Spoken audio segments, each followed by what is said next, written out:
Welcome back to the Titanium Hangar. This is Mike, and today I want to talk to you about the weekly news in review for February 20th, 2022. Now, this is kind of a light week for Transformers, but yet there's still some Transformers news. Of course, we're going to talk about all of that, and we've got some new reveals for the 66 McFarlane Batman line, which I love, and it's great.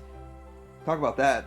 If you've been waiting around for a $900 DeLorean, well, this is your day.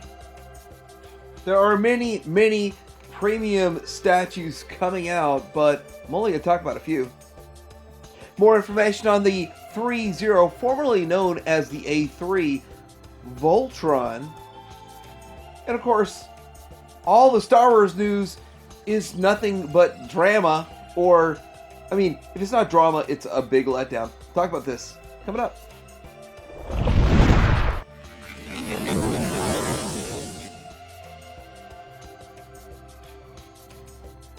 So I'm going to talk about a few things at ShowZStore.com. If you've never been there before, they usually have the best price on most of the stuff, and they actually offer KOs that 90% of places don't have. Great stuff going on at ShowZ. But looking at this, there's a couple of things. Last week we talked about the Kotobukiya Bushido Transformers remakes, or the statues they're making of Optimus Prime and Megatron, and they went up for sale and they sold out like almost instantly. That's amazing. I'm not into it. It doesn't bother me, but I was shocked. The other thing is this Bingo Toys, this Wind Girl IDW Windblade is up for pre-order right now. I've got this one coming in, and I'm not going to be in on the Flame toys, and I'm going to tell you why. So one of the bigger news stories this week is this Bingo Toys BT02 Wind Girl. Now, they've already made a Shockwave, and that's pretty cool. I don't know if it's out. I don't have it. I didn't order it.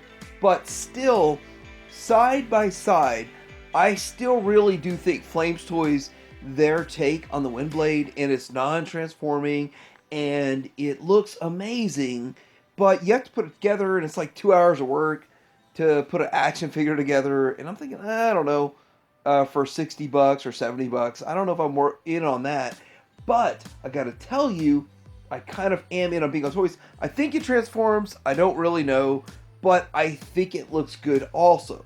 I think they both look good. They both look great.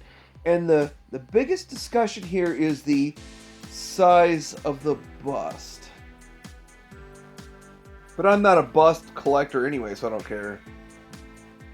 So I guess we're going to we're going to go into the big Firebird Toys, the EX01 Plus, the Muka or the Mocha. Originally it was called Mocha, now it's Muka, and this figure does look great. Now there are a lot of different options on how to display this figure, and the kibble can be on, the kibble can be off, and there's multiple different other accessories that can be added, subtracted, or moved around. Now this shows the rear view of the kibble, which most of that kibble can be removed. We know this because the Nicey figure, you can remove the kibble, and it's pretty much a rework of the Nicey figure overall. And the Nicey figure was great, and so is this. Now, you can change the head out, you can use these antenna things to look like rabbit ears and whatever, and they turn into a tail, and there's a lot of other crazy fun pictures out there, but we're just gonna look at the alt mode now. So you do have an opening cockpit, the opening driver's seat window, windshield. Looks pretty cool. I think most people can be in on this because of the Nicey was so nice. So we're getting into some cool pictures of the Fans Hobby MB18 or 18 test shots of this thing here. Looks pretty cool. And you've got, of course, it's a Prime, and he's got his trailer, but the trailer works some magic.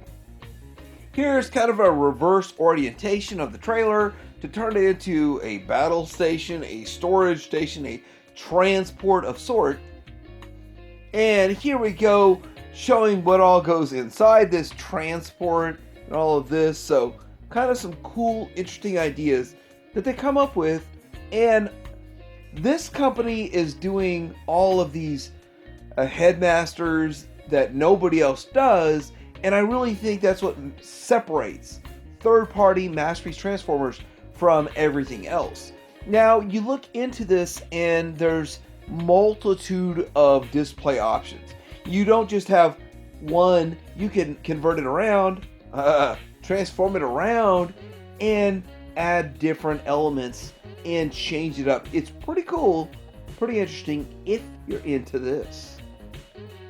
So, since the Masterpiece segment is so short and there's so little going on, obviously CNY or Chinese New Year had a lot to do with the rush to put out all the info before it, and now we have that linger effect. It happens every year.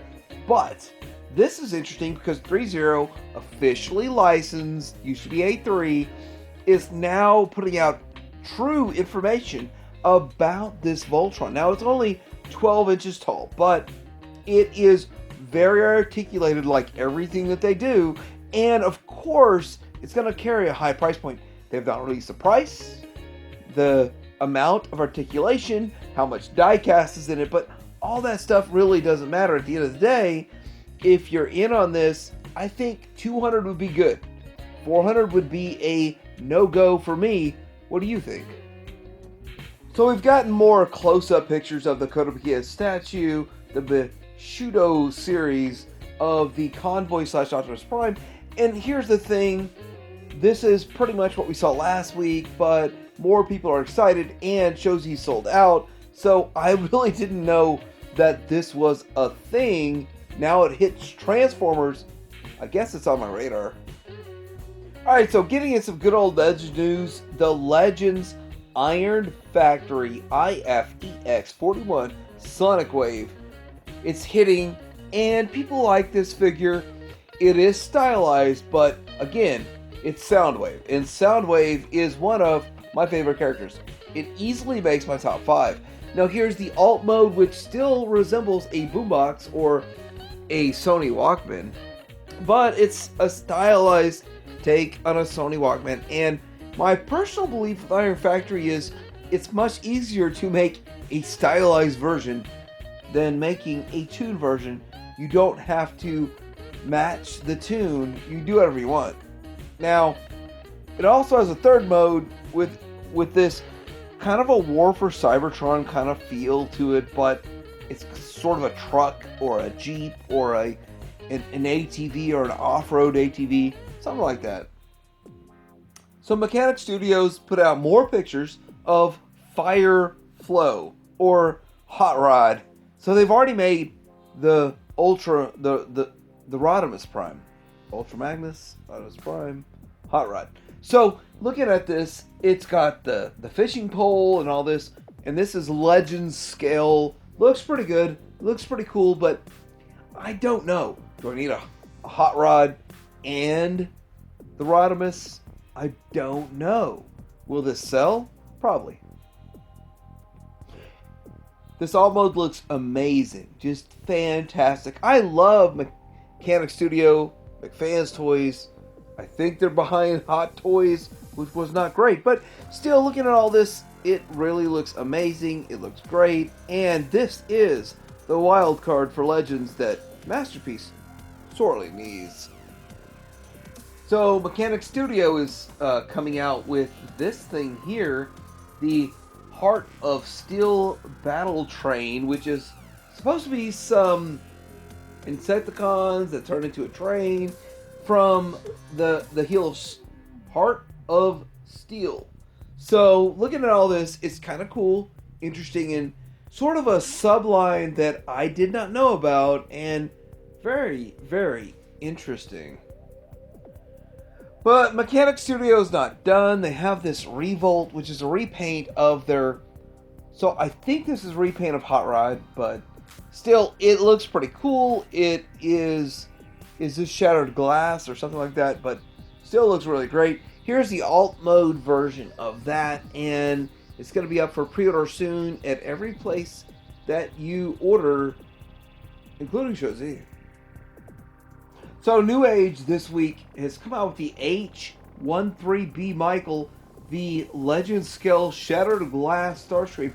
Now, I thought this was, at first glance, maybe it's a Jetfire, a Skyfire, but no, it's a Shattered Glass version of Starscream. So, looks pretty cool, interesting, and no surprise at all, because anywhere between 7 and 15 recolors are expected from every single New Age release. Here's the alt mode, and that looks pretty good.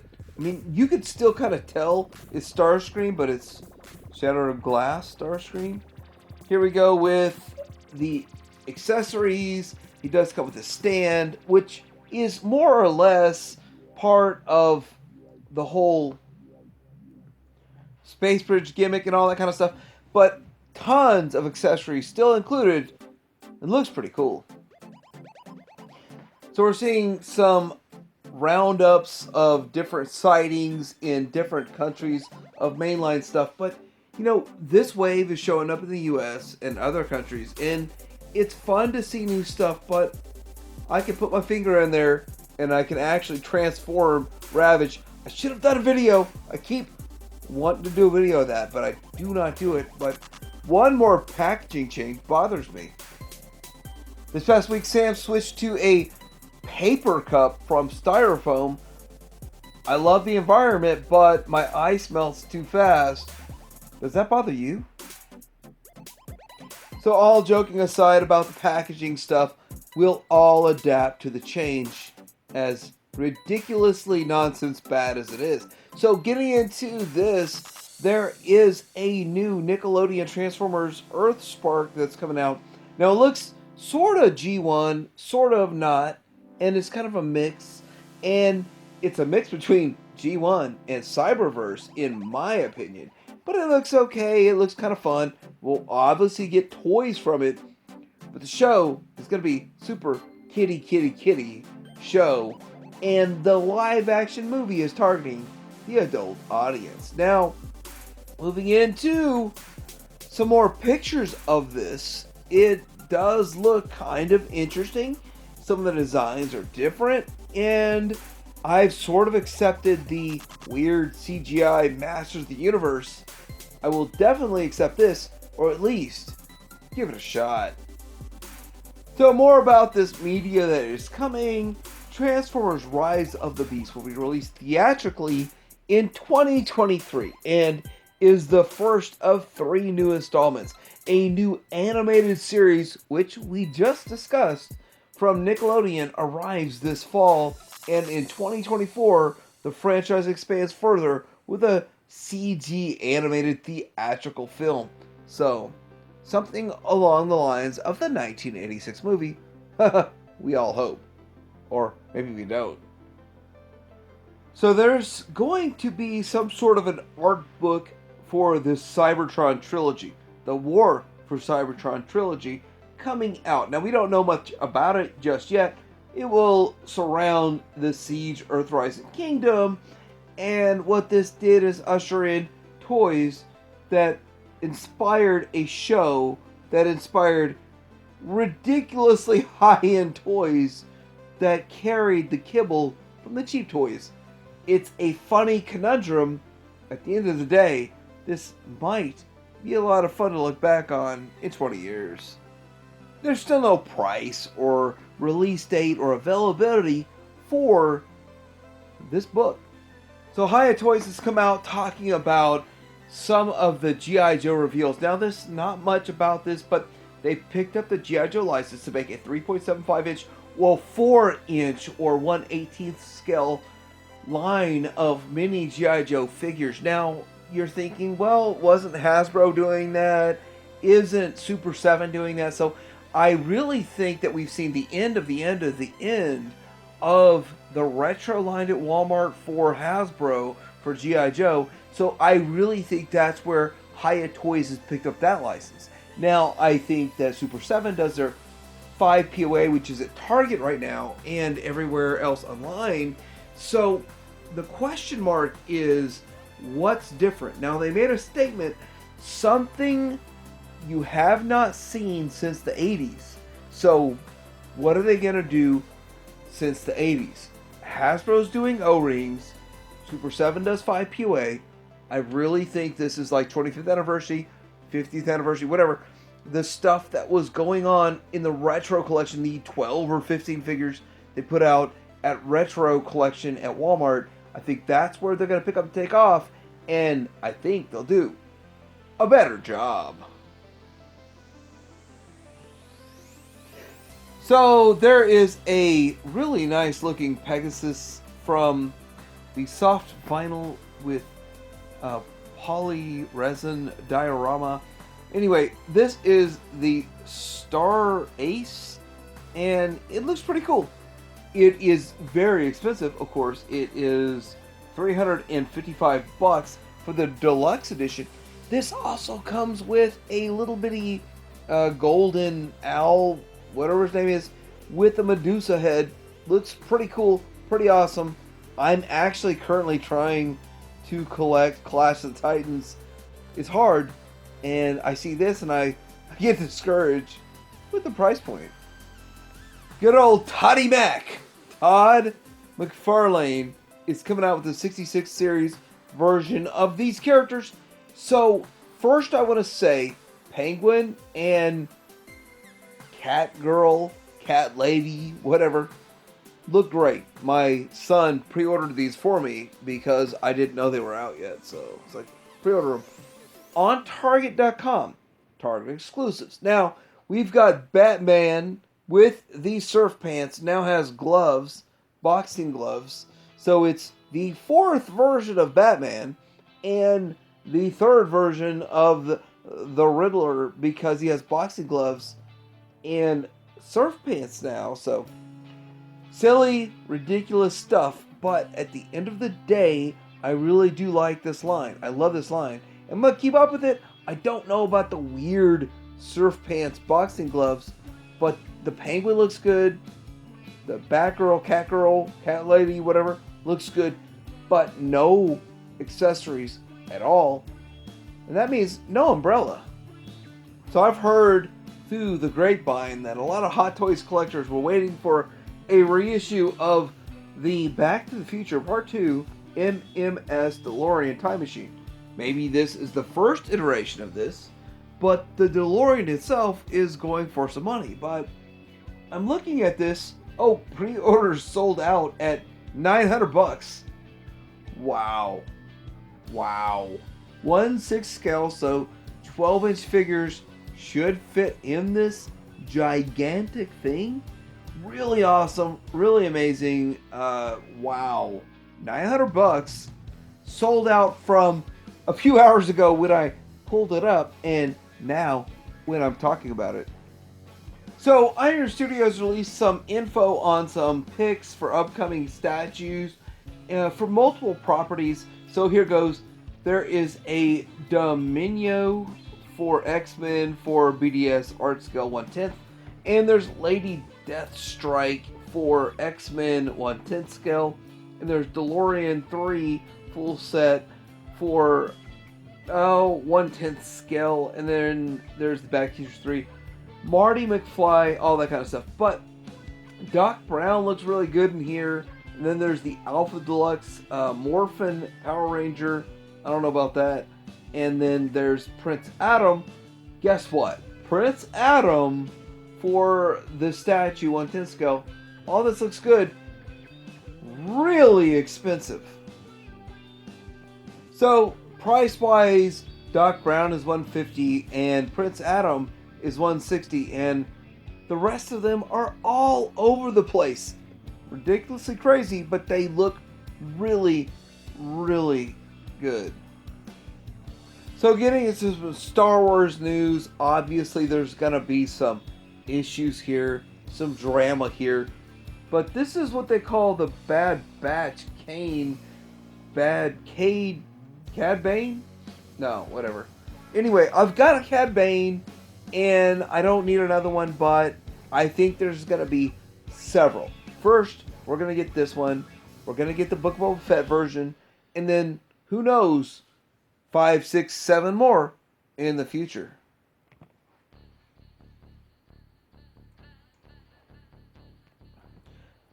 This Cad Bane is an Amazon exclusive, and it's already sold out. If you want to get in on it, you might be missing out. Okay, so if you watch the Book of Boba Fett, then you know what the Black Chrysanthemum is. This is a Wookiee that saved the day, and, well, he was supposed to kill Boba Fett, spoiler alert, but did not. Anyway, long story short, he was about 30 or 40% bigger than the figure they're offering here, and they're trying to say that's how small he looks in, I guess, the comic book or something, but most people are upset because it doesn't have the silver shoulder pads. Silver shoulder pads would have sold this so much better than orange. But this should have been much bigger. And for almost $30, you get basically Chewbacca recolored with a different sort of clothes. And that sucks, but I'm not shocked because that's what we've been getting for Black Series Star Wars for 3 years. Alright, so we know that in January we're getting this Black Chrysanthemum, and it's going to be just Chewbacca recolored with new accessories. Now, in September there's going to be something else, question mark, and something else coming up. So there's supposed to be more of these coming, more leaks, more rumors, and we should know soon or later, sooner or later. But it's interesting that we've gotten some forward guidance that there's going to be 4 of these. So for a vintage collection, if you have not gotten the Navarro playset for the Cantina, that is some of the Mandalorian stuff going on right here. We're finally getting it. It is up for pre-order or order. No, it's in stock at Amazon.com right now. So go to Amazon and get the vintage collection Mandalorian Navarro Cantina playset for $53. Now, I kind of am a little irritated. How do you go from this for $50 to maybe 30% more of a playset for $230? It's crazy, but Hasbro's doing it. And for Star Wars collectors, the Razor Crest is showing up everywhere this week. Now, I got mine. I'm good. I'm happy. But the thing is that many people are wanting to get this or whatever, and those who do get it post tons of pictures. It is really cool. It's way bigger than I thought it would be, and so I'm kind of happy with that. Now, I gotta say that there are tons of accessories, tons of things you can use this for, but a lot of people think that Mandalorian will get a Razor Crest back, and if you did not watch this last season, well, there's sort of something about a Naboo fighter, and a Naboo fighter fits perfectly in between those engines. So, a light week of news this week, but still lots of fun, lots of stuff going on. You know, I think we kind of all need the relaxation on the wallet for what's going on these days. But looking at all of this, there's still some fun to be had. Now, what did I miss about what's coming out? What else did I miss that's going on? Because I like to stay in the know. I like to know what's going on. Like and subscribe, and today we're out.